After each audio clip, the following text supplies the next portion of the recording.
Welcome, everyone. It is the 30th day of January in 2026, and this is Talented Universe on the NDB Media Network. Now, we have a lot of people in the chat room, and as I said at the, if you saw the little post, if you do have a question for Rob, please put it and put question, and then put what your question is so I can find it quickly, because you've all been communicating with each other in the chat room, and that drives me crazy. But I think you'd like to do that, so we're going to just try to put the questions, see how that works today. But other thing is, we have limited time today. I probably will not be able to get to all your questions, so please understand that. Marcia, how are you doing today? After I'm doing great. I've got 2 more days while I can keep my Happy New Year up. So Happy New Year, everybody, and I'm ready to get started. Well, good. So am I. And I would like to introduce our special guest today, Robert Palmer Watkins. And I messed that up. Bad. No, you got it. What's up, guys? How you doing? We're doing great. Are you having a great time today?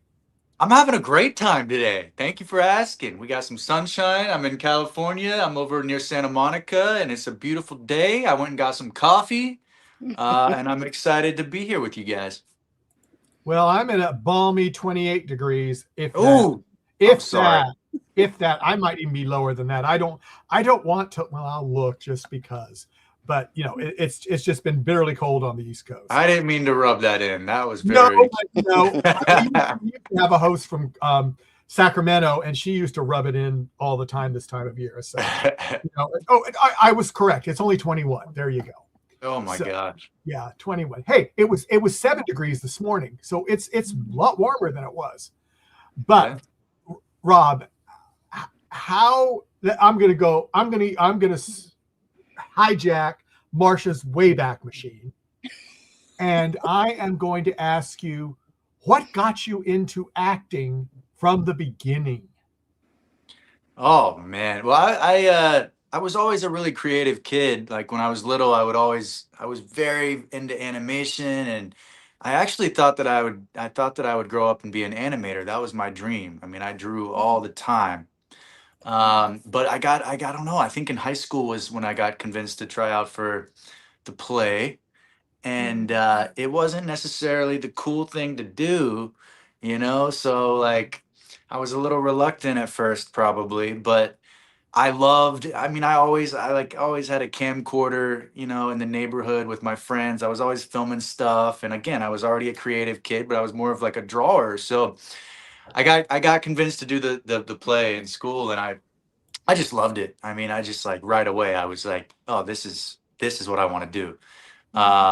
So yeah, I didn't look back. I kind of like am an all-in kind of person. So when I find something I really like, I dive full in. And after I did my first play, I started taking classes, and I went to a Center for the Arts high school and kind of majored in acting for 4 years, and then majored in theater in college, and then I've just been going for it ever since. Well, I'm going to do a couple questions in the chat room. 2 of them are kind of related, so I'll do those at the same time. Sky asks, what got you into making music? Music has always been a huge passion of mine. My dad writes songs and plays guitar, and I grew up, he always had Bob Dylan on and the classics and, classic rock. So music was always very present in my household. I also come from a family of 3 sisters. So like they were always, trying to put me in their skit or their Madonna routine or their Cyndi Lauper routine. So like there was just no choice. Like I was always performing growing up. And in high school, once I did a play, they, of course, they're like, oh, you are willing to do this stuff. Well, we also need guys in the a cappella guys group. And you just kind of, once you get sucked into that world, it kind of snowballs. So I started doing some music in high school, and then the play led to being the lead in the musical. And, music kind of just came along. The acting kind of opened doors to the music stuff. And then when I got on General Hospital, which I'm sure we'll touch on at some point, but I'm sure they will. Yes. Yeah. Once I got on General Hospital, I started releasing kind of like cover songs and cover videos on social media, and people just really responded and were super supportive. And then General Hospital let me perform on the show. we do something once a year on General Hospital called the Nurses Ball, which is kind of like the talent show for all the different characters. Mhm. So once the producers saw that I can sing and kind of do music as well, of course they had my character Dillon Quartermaine sing on the Nurses Ball 2 years in a row, and that led to me meeting a producer, and then the rest is history. Then I started releasing my own original stuff. So but it all started through acting. Has always been my main Main primary focus. focus. Mhm. Yeah, you answered one of the questions. I was saying, do you write your own stuff? And you said that, so I don't have to ask my question. Great. Let's see. And then here's the last one I'm going to do. Then I'm going to go to and one. I'll go to Marsha. What is your advice on becoming a singer? Wanda would like to know. Wanda Brewer. I would just say start doing it. There's not, and I feel like this goes for anything in the artist realm. There is no one way to get there, whatever there means to you. And nobody can tell you you're an artist or you're not an artist based off of a paycheck. Start singing. We've got so many ways to put our stuff out there these days, more than we've ever had in history. If you have a phone, you have access to dozens of different platforms to release music. If you want to if you want to release music and sound good and you want to get good at it, then that's a different story. And that would mean, do all the things that I just said, but also make sure that you're like learning your craft, get a voice coach, take it seriously, treat it like a business, watch the greats, learn from the people who've done it before you that did it well.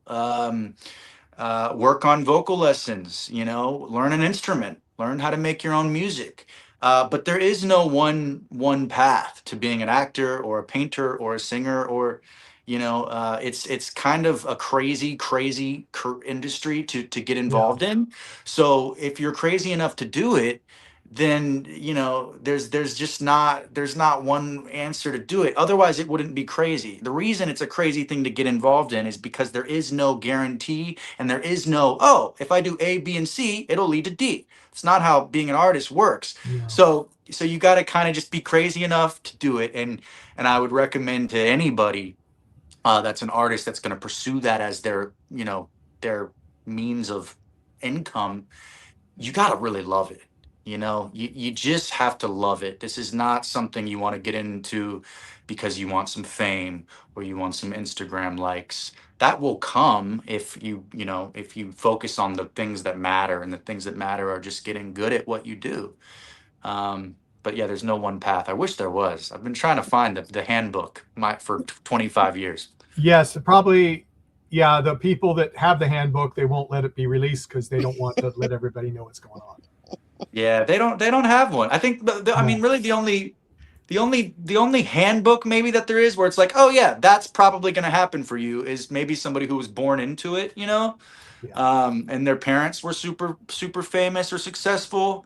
But even those people, I feel, they might get a shot quicker than the rest of us. But if you're not good, you won't sustain a career. You might have a few years where you get lucky and you get put on a show or whatever, but you gotta know what you're doing to have a longing run career. Mhm.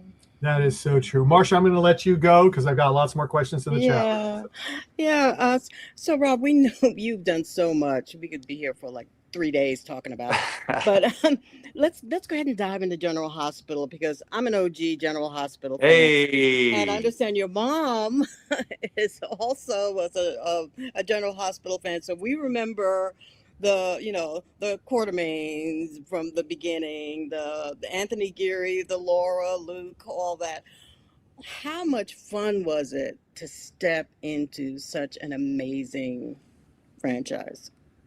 It was, oh my gosh, it was I mean, it was life changing, truly. That was, before General Hospital, I had done some independent movies, and I mean, I'd been acting since I was a kid, so Mhm. I had a lot of experience on stage and in front of the camera. But to General Hospital was definitely my first bigger paid, real job Mhm. as an actor, and consistent too, which is great, to be on contract to be guaranteed, you're working every week, you're doing Mhm. that job. That was so nice just to Mhm. know that you've got a job.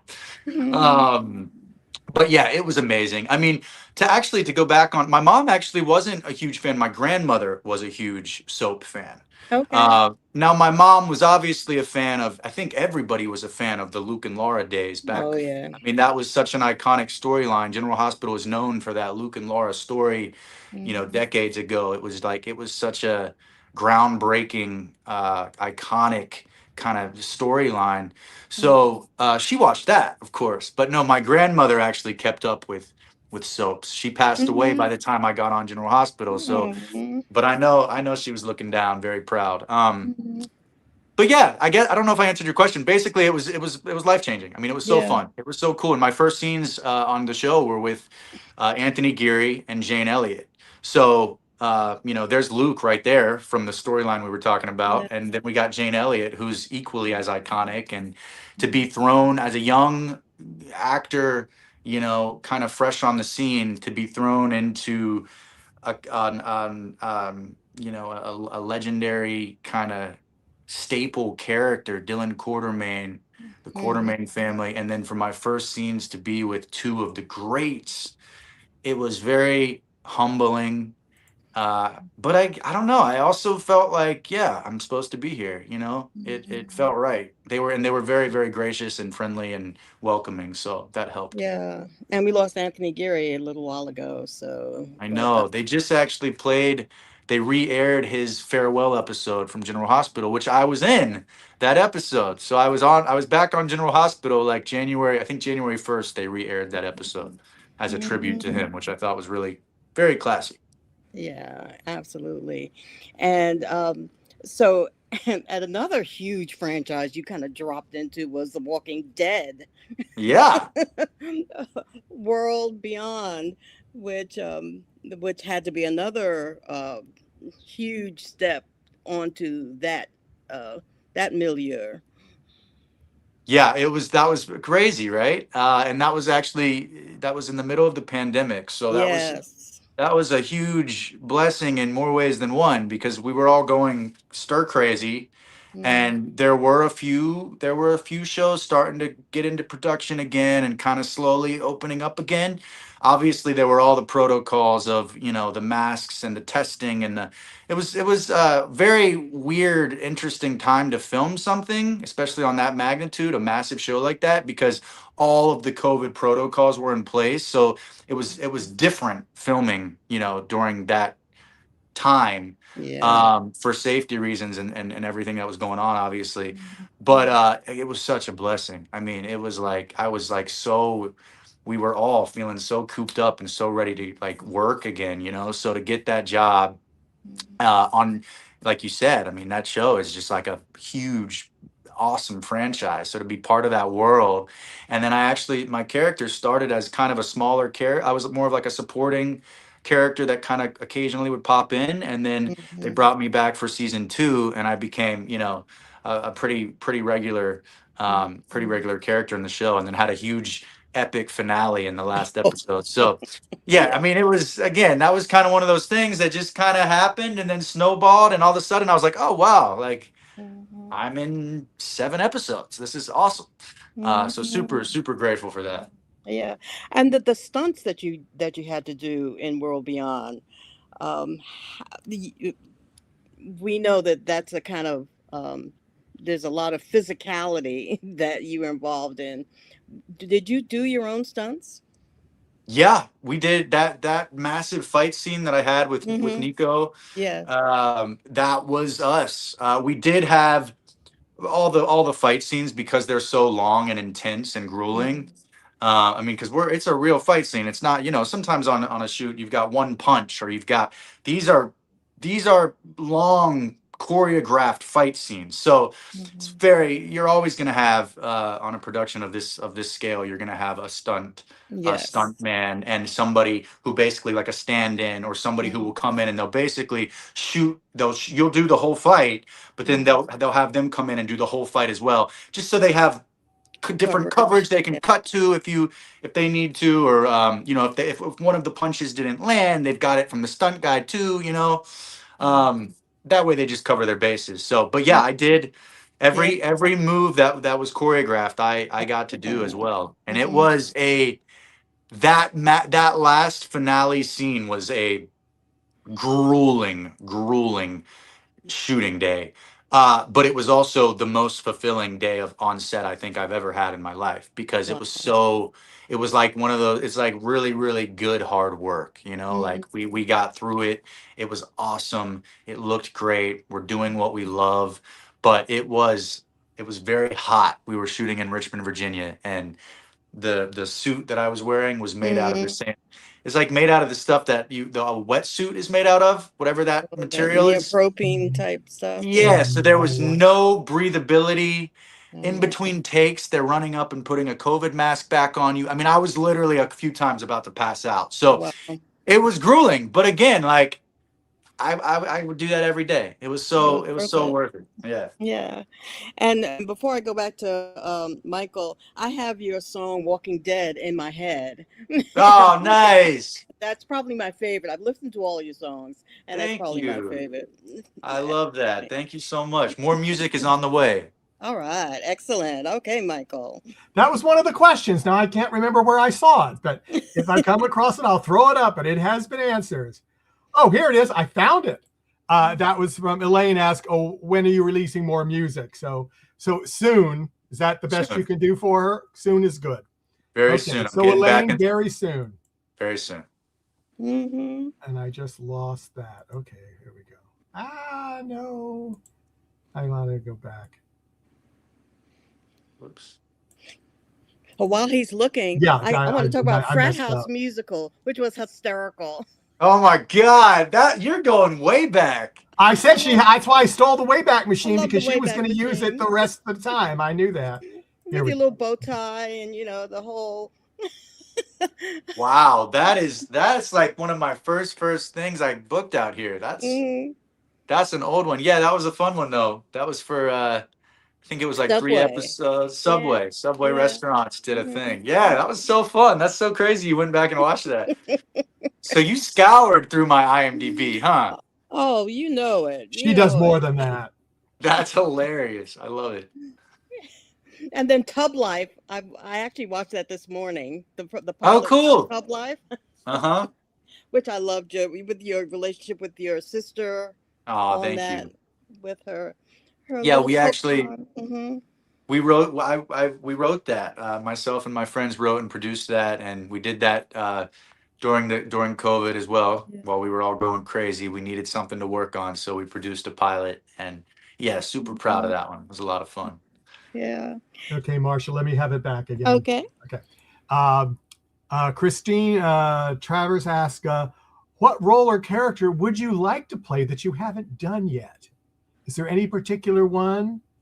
Or a I'm really type? I'll say a type of character even. Yeah, no, I've really been craving something fantasy or something medieval, like a period piece, Mm-hmm. just something not set in modern present day, whether that be super futuristic or, a dystopian world, or I don't know, but yeah, I haven't really gotten to do much of that. And I think that would be a lot of fun to do something kind of in the fantasy, sci-fi, medieval, Hmm. Game of Thrones ish, something cool. Are you a big Game of Thrones fan? Oh yeah, I was a huge fan. I'm a huge Oh, fan.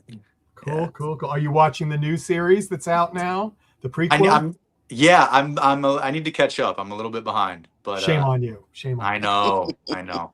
There's so many things so many shows I'm trying to keep up with, catch up with. Well, I mean, if you catch up, I'd say, do you want to come and do a review show with us on one of our other shows? We do a review show of that new show every week. So Oh yeah, I'd love to. yeah, That sounds fun. yeah. So but you have to catch up. So let me know.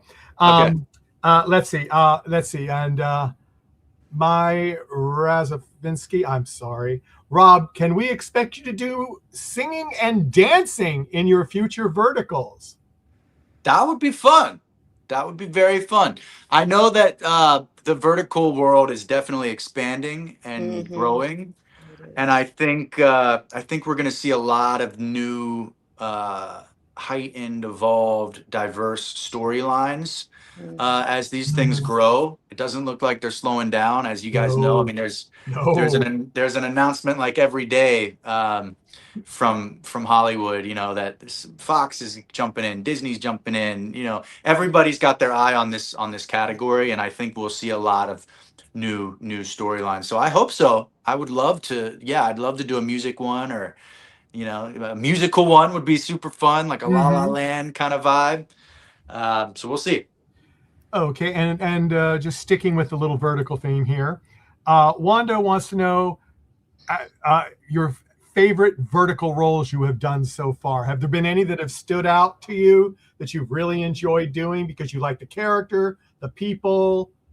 Yeah, I mean, I All like actually that. have one coming out. I just wrapped one with Viglu. That'll be a fun one. Though I actually did one called Love Lies and Alibis.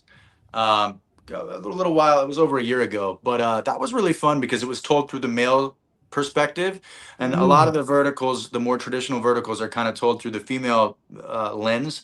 Yeah. And this one was actually told from the male point of view. So there was even voiceover and like inner dialogue that was throughout the story, so you kind of knew what the guy was thinking. But I played a detective, and it was a really interesting one. It was definitely more evolved. They definitely paid attention to the cinematography, and it was kind of like a Knives Out kind of detective whodunit hmm. storyline. So it was very different than kind of what we've been seeing in the space, which is the typical CEO billionaire, and the kind of romance dynamic we've been seeing, which are great. People love those. I get it. But it was nice and refreshing to do something that was a little bit different, stretching out of the box a little bit. Yeah, do you prefer doing the villain, the lead, or sometimes would you just rather be in the background and don't have to do too much? The background can be nice, guys. I'm not gonna lie, but no, I Especially love after it. you come over 4 verticals in a row, right? I will. That you're the That's lead. you took the words out of my mouth. The only Mhm, there are times after when I love being busy. It's a blessing. So I'm not putting mhm. this out into the universe that I want less work. I love it. But when you do multiple things in a row with no break, I'd be lying if I didn't say there's times that I go, what? I wouldn't mind playing like a side character on the next one, or a small Mhm. supporting. But then when I do that, I'm bored, and I want to be back in front and center. So, humans can't. The grass is always greener on the other side, right? Yeah, Um, you could do it for a day, true, and then true. go full blown, for the next 8. Yeah, right. Yeah, yeah. Um, but yeah, no, I love it. I mean, these are just a lot. The vertical, the shooting style for the verticals, especially when you're the lead, which that's what I've been for most of the verticals I've done. Yeah, that's what I thought. Ask Yeah. ask any vertical lead actor. It's just it's a lot. It's a lot. You're basically in like every scene. So it's 12-hour days at least, and you are like back to back to back. And it's not even just being in every scene. It's like the scenes are condensed and shorter because they're like TikTok episodes. So they're like a minute and 30 seconds. So it's not like you're in a scene and oh well, yeah, but you're like sitting down for most of the scene, and that scene takes half the day, and it's kind of like No. no, it's like you're in a scene. Okay, let's get this one shot real quick. Run, change, run, change, run, change. It's like very fast paced, very quick. 14, 15 pages a day. So it's intense, but I credit and I'm very grateful for my soap opera training, because it definitely prepped me. Yeah. Different. It's not exactly the same, obviously, but there's the only other genre that I can really compare verticals to when I talk to people about verticals is being on a soap, because it is a lot of pages in a day. You're moving Yeah. fast, and I think that helped kind of prep me for these things. Yeah, that I thought was going to be my question. You've been doing that. Every question I was going to ask you, you answer it without me. Oh. But yeah, I was going to ask: is it very similar? And did being on the soap opera before you did verticals help you with the memorization because of all the pages and everything? So you basically said Yes, yes, it did. Yes, yes, it did. Absolutely. because that's what we get most people. I mean, I am terrible at memorization, Uh huh. and I can go over something 30 times, and I'll get in front of that camera and I forget everything. And Yeah. I told people that was my problem, and they didn't believe me, and they kept egging me on to be in front of the camera on a project we were doing. And I said, okay, I will. They never asked me again. But, because I warned them. I said, I can spend all this time reading it over and I'm fine. And it just leaves me in about an hour. So, yeah, so I get it. So, it's a muscle. I mean, yeah, it's a muscle. I didn't know what that phrase meant, and I thought it was just kind of bullshit, that phrase, honestly. Oh, memory is a No, muscle. You can work it's it. not. No, it's But it not. really is. And I learned that when I was on General Hospital, because I had so many the first few weeks I was on that show, I was panicking because I was in like 8 episodes my first week. And I was like, I don't know how I'm going to memorize all this. And then I just got better. Your brain Yeah. your brain really does adjust. Yeah, mine's never been able to, but I don't care. I'm not going to. But if you did it, I guarantee if you did it, I mean, you had like a one-off situation there. If you then were forced to go back the next day, do it again, and then the next day, do it again, the next day, do it again, you would, I promise you'd get better. Probably. I was not good at memorizing either. I was not. Well, that's good to know. But now I don't want to be on camera at all now. So yeah, you don't need to. Except for this silly thing. Yeah. So, but let's see. I'm going to ask one more question. I'm going to go back to Marsha. Let's see. What has acting taught you for life? Oh gosh. Oh man. This from Let's Talk About Verticals. She's asking. I don't even. Oh, what's up? I know them. Okay. I mean, so many things. So many things.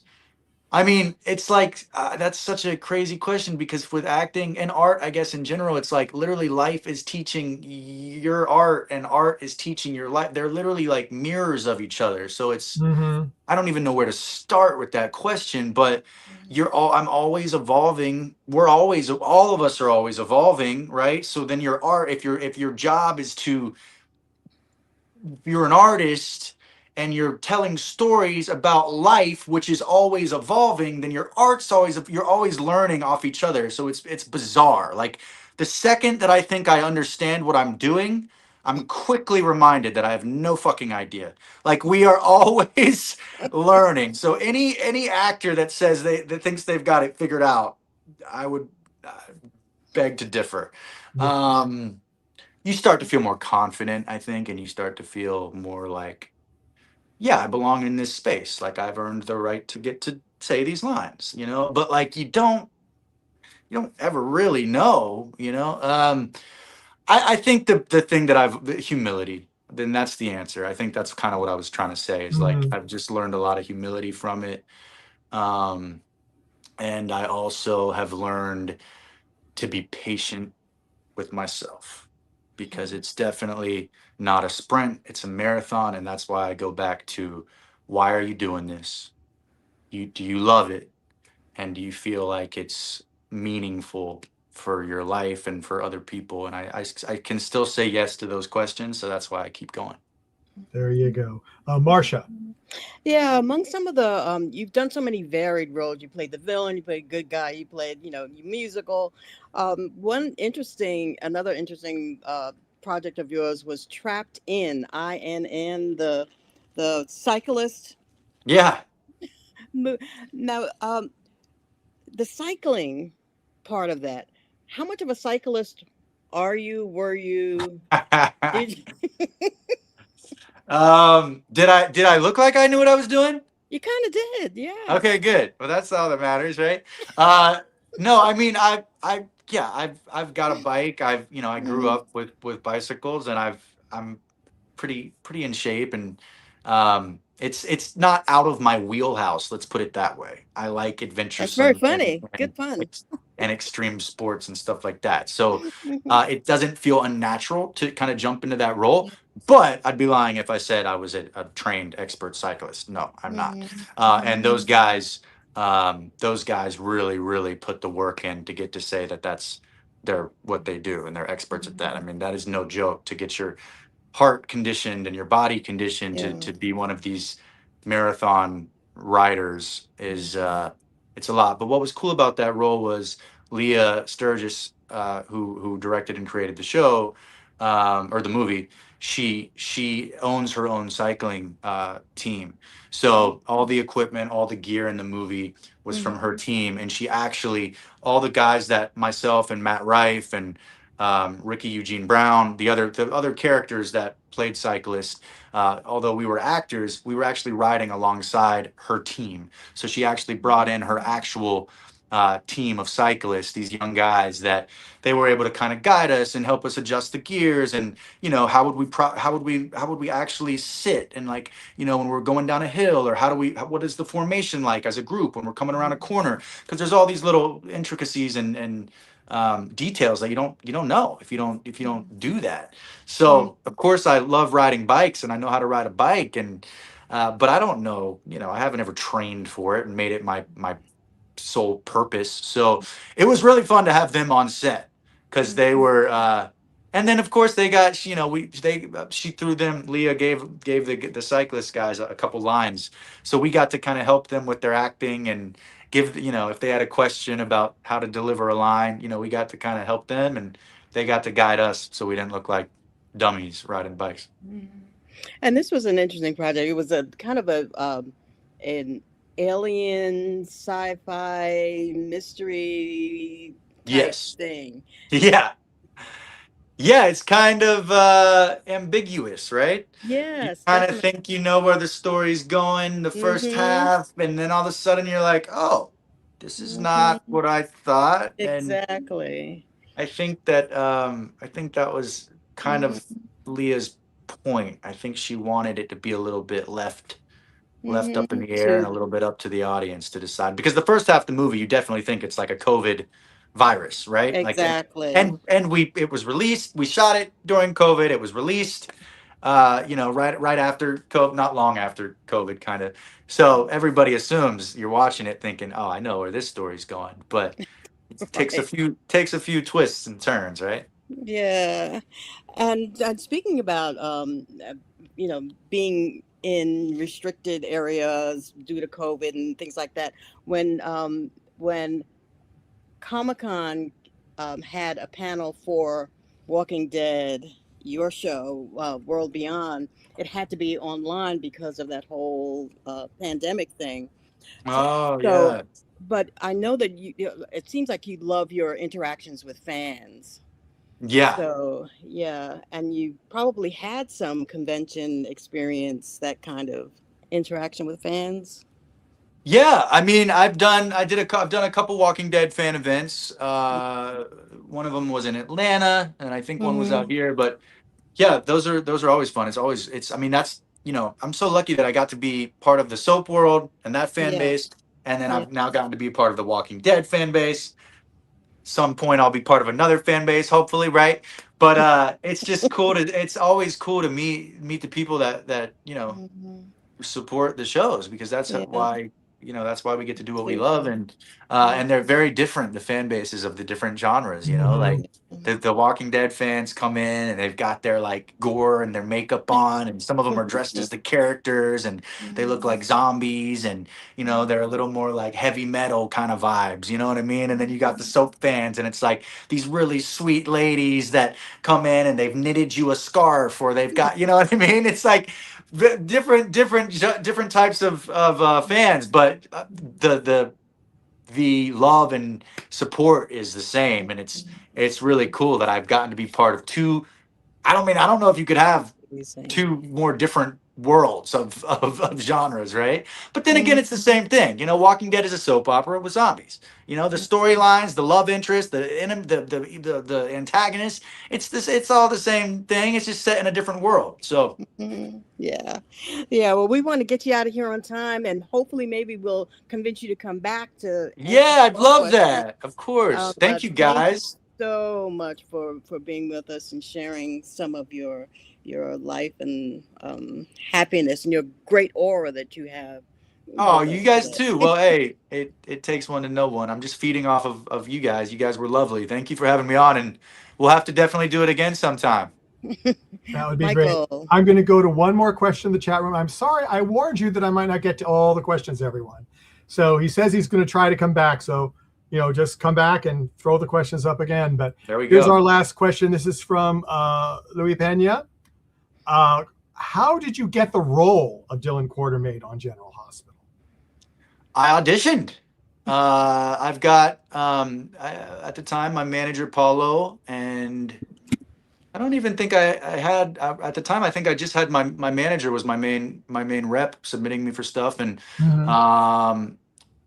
that audition popped up for Mark Teschner, the casting director at General Hospital. I went in, and then I didn't hear anything for a while. It was kind of a back and forth thing. Sometimes a lot of times too with these soaps, they'll have kind of an idea that they might want to bring a character back around, but they're not sure when, or maybe they think they're going to bring the character back, but then something changes. And I mean, there's a lot going on, on these shows, and there's a lot of different characters and things that come into play.